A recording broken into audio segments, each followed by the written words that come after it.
श्री राम समर्थ। फरवरी 21। कर्ता बनने का अभिमान न हो। क्या विषय वासना में लीन होकर भक्ति की जा सकती है? विषय न छोड़ते हुए भी मैं भक्ति करता हूँ, यह कहना गलत है। जहाँ विषय है वहाँ भक्ति नहीं है, और जहाँ भक्ति है वहाँ विषय नहीं है। भक्त का मतलब है भगवान का होके रहना। उसकी शरण में जाने के बिना आप उसके हो ही नहीं सकते। अभिमान रखकर हम कभी भी भक्त नहीं बन सकते। पहले यह देखना चाहिए कि अभिमान, गरूर, घमंड कैसे मिटेगा, और वैसा बर्ताव करना चाहिए। गृहस्थी में मैं कहूँगा वैसे ही होगा भावना से व्यवहार करते हैं। परसों एक व्यक्ति आया था। जब मैंने उसे देखा तब ऐसा लगा कि यह व्यक्ति शीघ्र ही मरने वाला है। फिर भी वह जोर जोर से कहता ही रहा, मैं यूं करूंगा, मैं त्यों करूंगा। अंतिम सांस तक कितना यह दुरभिमान।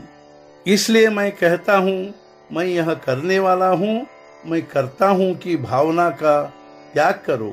सब कुछ वही करता है, और वह तब तक होता रहेगा जब तक उसकी इच्छा से वह मुझसे करा लेता है। इसी भावना से हम जिए।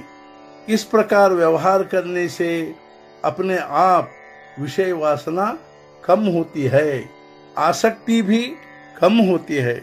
मैं करता हूँ कि भावना मिटे बिना परमार्थ करना असंभव है।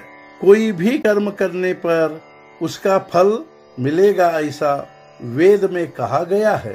अतः कुछ लोग ऐसा कहते हैं कि वेद विषयासक्ति बढ़ाते हैं, लेकिन इसमें एक भेद है।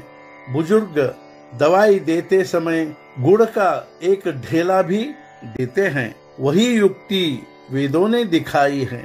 आदमी कम से कम फल की आशा से क्यों न हो, पर कर्म करे। एक बार वह कर्म करने लगा कि कुछ समय के बाद फलासक्ति कम होती जाएगी। तत्पश्चात भविष्य में अभिमान गल जाएगा। मैं करता नहीं हूँ भावना पैदा होगी, और भगवान ही सब कुछ करता धरता है, यह भावना दृढ़ होगी। बाद में वह जो कर्म करेगा वह अपने आप भगवान को अर्पण होगा। संकट आने पर हम भगवान को मानता मनाते हैं। भगवान जब हमारी इच्छा के अनुकूल फल नहीं देते हैं तो हम कहते हैं देवता में कोई अर्थ नहीं है। क्या हम भगवान को ठग सकते हैं? वे तो कहते हैं, यह आदमी जब सुख चैन की बंसी बजा रहा था तब तो मुझे भूल गया था, अब मेरा स्मरण कर रहा है। वस्तुतः हमने ऐसा कौन सा काम किया है कि जिससे भगवान हम पर प्रसन्न हो? इसलिए भगवान को कभी भी ठगना नहीं चाहिए, क्योंकि भगवान तो फंसते नहीं, हम ही ठग जाते हैं। हम गृहस्थी के लिए प्रतिदिन इतना पसीना बहाते हैं, किंतु दिन में क्या 1 घंटा भी भगवान के लिए देते हैं? स्वयं ही सोचो। आज का मुख्य विचार, जब तक विषय की आस तब तक नहीं हो पाएंगे भगवान के दास। सद्गुरुनाथ महाराज की जय। जय जय रघुवीर समर्थ।